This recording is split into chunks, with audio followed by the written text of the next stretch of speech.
What is the Foucault's pendulum and why are flat earthers afraid of it? Supposedly, because everybody's been told that the Foucault's pendulum proves without a doubt that the earth spins underneath them. And that's how the Foucault's pendulum, that's why it moves around in a little circle like this, okay, underneath of the pendulum itself.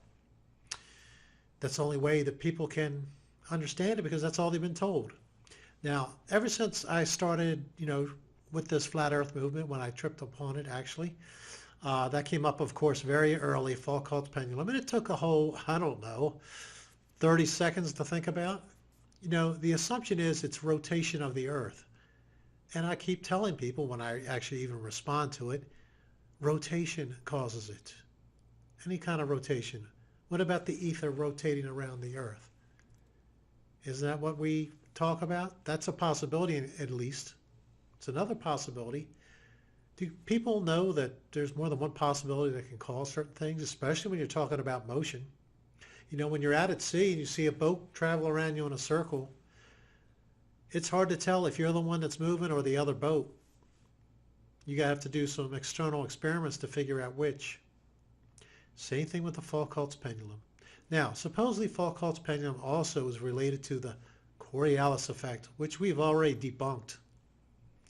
A lot of anger with it with the other people, but we've debunked it. We've showed that it was an electromagnetic thing more than likely, correct? And why does the equator matter if it's pushing left at the equator? Why wouldn't it push left north of the equator too? Well, it does. So what's the difference? There is no difference. The difference is if you have a magnetic force traveling along that area there between the two tropic lines and the equator, and those are magnetic, then everything north of it will tend to repel away one way and south of it will repel another way. And again, I'm going to do another video with better description of the magnetic so you can really see how it works. It's going to freak you out. It shows perfectly why and how high and low pressure systems set up near the tropics. Fantastic. Anyway, so Foucault's pendulum. Let me ask you something. I've had, I don't know, rough guess, 75 to 100 comments about Foucault's pendulum. 75 to 100.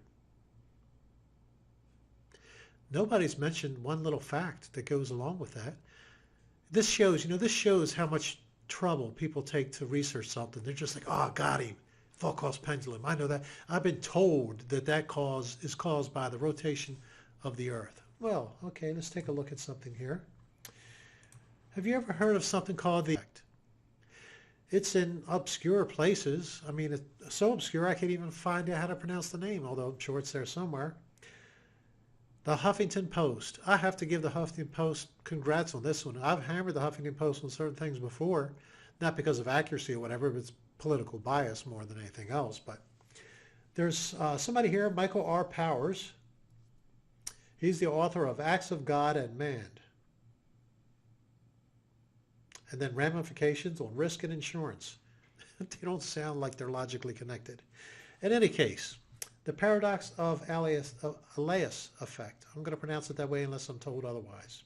I want to read you the last paragraph, and I'm going to have a link to all this I show you below. All right? And except for maybe that video behind me where it's showing the pendulum going around. That's where they indoctrinate you at the mall and show you, oh, see how this is working? It's working because the earth is spinning underneath of it. That's why. Oh, yeah, that's why. Let's be brain dead. Let's go get our cornflakes and go home. I'm going to read you the last paragraph of this. It's entitled The Paradox of Elias Effect. Indeed, having been tricked by Elias paradox myself, now I have to explain what it is. Guess what happens during a solar eclipse? And what I found is, I don't have good documentation on it yet, but also during a lunar eclipse. I can't say too much about that yet because I'm early in my research on the lunar part of it. But during solar eclipses, you will find the Elias effect. And everybody's going to run to Wikipedia. And if you didn't see my last video where I talked about the nonsense of Wikipedia, they've got something wrong about this too. Some scientists in the 1900s discovered this effect. Wrong. It was discovered in the 1800s. Oh, but you should see the explanation they have on Wikipedia for this. I'll get to that. Talk about laughing at ridiculousness. Guys, if you don't, when I tell you what the explanation for the Elias effect is, and you don't see through that it's hogwash, I'm sorry, there's no help for you. Just go back to watching SpongeBob and anything else that has pictures of globes in it and stuff like that. All right? Just do it. So the Elias effect, they've noticed that supposedly at the North Pole, although I'll bet you there's never been a pendulum taken to the North Pole, the pendulum will turn 360 degrees in one day. At the equator, it doesn't turn at all. Wonder why? The Earth is still spinning, but it doesn't turn at all. But anyway, the closer you get to the equator, the less it spins. Let's say in North America somewhere, it spins 270 degrees in one day. It doesn't spin the whole 360. Once you get below the equator, south equator, it spins again and then gets, I guess, if you ever got to the South Pole, which nobody ever does, it would be 360 degrees again in theory. So they say it's the Coriolis effect and the spinning of the Earth, right? Couldn't be caused by anything else. Couldn't be caused by the rotation of the stars around us and maybe the magnetic fields of those and or the planets and sun and moon going around also. Nah, couldn't be that. That would require some thinking. It's easy just to say, oh, what's his name? Copernicus. Oh, yeah, Copernicus. That's who. He said that we go around the sun, so we have to believe that. So now you know what the Elias effect is, sort of. During a solar eclipse, guess what? If it's supposed to move, let's say, 10 degrees in so much time, 10 degrees in 30 minutes. Instead, it moves 5 degrees in 30 minutes, or 20 degrees in 30 minutes, or 25 degrees. There haven't been enough solar eclipses to get a good handle on it, and it seems to be variable all over the place. You get a solar eclipse, there's even been reports of the pendulum reversing during a solar eclipse. Or it goes much faster, or it goes much slower. Now, when we looked at the Coriolis effect around the tropic lines, and we showed that it was likely either the sun is positive and the moon negative, or vice versa, and those were electromagnetic. It's an electromagnetic universe, guys. It's not a gravitational universe. It's not a gravitational universe. It's an electromagnetic universe. And the sooner we all get that down, the more we're going to understand how everything works. So I showed how the path of the sun and moon, sun in particular, causes high pressure systems to form. Works beautifully, doesn't it? Absolutely.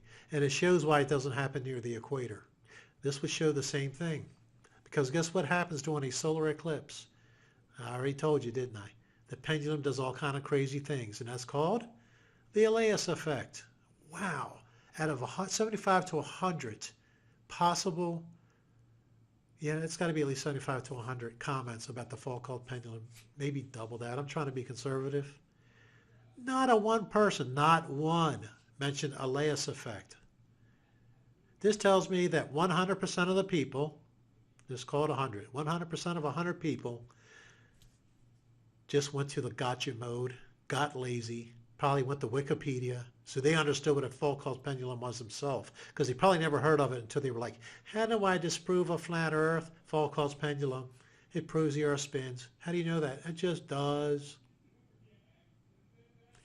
Here's the last paragraph. Indeed, having been tricked by a Elias paradox myself, I wonder why scholars don't spend more effort educating people how to make decisions correctly when confronted by uncertainties, rather than trying to describe, often with very elaborate, and I will add immature, mathematical models. Now, he just got done explaining that in chess, mathematicians, they have a paradox with chess. You have a 50% chance of winning, or a 50% chance of losing, or a 50% chance of a draw. How do you do that? 3 different variables, you have a 50% chance. It works. It's what it is. If you have equally matched people, set 2 computers up that were equally matched in chess, there's a 50% chance one will win, 50% chance one will lose, and 50% chance there's going to be a draw. So mathematical models don't always explain it, and the immaturity of people that don't understand these things, they just come on here and get angry. And they throw something like Foucault's pendulum, you idiot, and they haven't even looked at anything. Please look at stuff up, guys.